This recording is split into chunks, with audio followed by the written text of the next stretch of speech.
উপদেষ্টার উপর আর আমাদের রাস্তা নাই।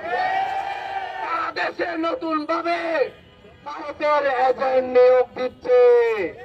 আমার মনে হয় এটা একটা ভারতের নীল নকশার অংশ। আমার উপদেষ্টা পরিষদের সবাইকে ইঙ্গিত করে আমার এই শেষ কথা, অবিলম্বে তাদেরকে যে ভারতের এজেন্ট নিয়োগ দেওয়া হয়েছে তাদেরকে এই প্যানেল থেকে বাদ দেওয়া হোক, উপদেষ্টা পরিষদে যুক্ত হয়। আমরা দেখেছি কালকে হঠাৎ করে বশির এবং ফারুকি যারা হচ্ছে আওয়ামী ফ্যাসিস্টদের কে তেল দিয়ে এতদিন হচ্ছে জীবনযাপন অতিবাহিত করেছিল, আজকে তারা আবার উপদেষ্টা পরিষদে সংযুক্ত হয়। এটা আমার প্রশ্ন, কারাই তাদেরকে এইখানে জায়গা দেয়? কারা ভারতের এজেন্ডা বাস্তবায়ন করতেছে? আমার দুঃখ লাগে, এখনো যদি আপনারা মনে করেন এখনো যুদ্ধ শেষ হয়ে গেছে, জুলাই আগস্টের যুদ্ধ এখনো শেষ হয় নাই। আজকে জুলাইয়ের 135তম দিন।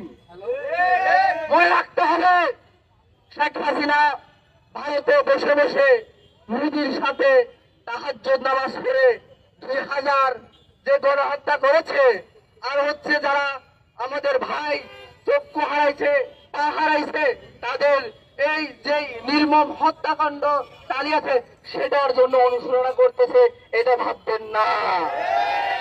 তিনি আবার নতুন করে হত্যা করার জন্য পরিকল্পনা করতেছে। তিনি হচ্ছে সংখ্যালঘুর কার্ড খেলে চেষ্টা চালিয়েছে, পারে নাই। স্কুলের মাধ্যমে তারা চেষ্টা করেছে, পারে নাই। কিন্তু এখন তারা ডিরেক্ট হচ্ছে উপদেষ্টাতে চলে আসছে। তাহলে বুঝতে হবে এই জুলাই গণ অভ্যুত্থান ব্যর্থ হওয়ার আর বেশি দূরে নাই। আমরা যদি সচেতন না হই তাহলে জুলাই আগস্ট গণ অভ্যুত্থান ব্যর্থের পথে। তাহলে সবার প্রতি আহ্বান থাকবে, আপনারা সজাগ দৃষ্টি রাখবেন, আপনারা ঘুমাবেন না। বৈষম্যের বিরুদ্ধে আমরা আন্দোলন করেছি, কিন্তু জুলাই গণঅভ্যুত্থানের পর থেকে আমরা দেখতে পাচ্ছি আমাদের মাঝে নতুন ভাবে বৈষম্য বৃদ্ধি পাচ্ছে। আমাদেরকে বৈষম্য করে আমাদের দেশকে বিভক্তির মধ্যে ফেলে দেওয়া হচ্ছে, ছাত্র জনতার মধ্যে বিভেদ সৃষ্টি করা হচ্ছে। আমরা এই বিভেদ সৃষ্টি করতে চাই না। আপনারা সব জায়গায় থেকে উপদেষ্টা নিচ্ছেন, বিভিন্ন জায়গা থেকে উপদেষ্টা নিচ্ছেন, উত্তরবঙ্গ রাজশাহী রংপুর থেকে কেন নিচ্ছেন না? সেখানে কি কোনো যোগ্য মানুষ নাই? কেন তারা বঞ্চিত হবে? তারা বঞ্চিত হবে সবসময়।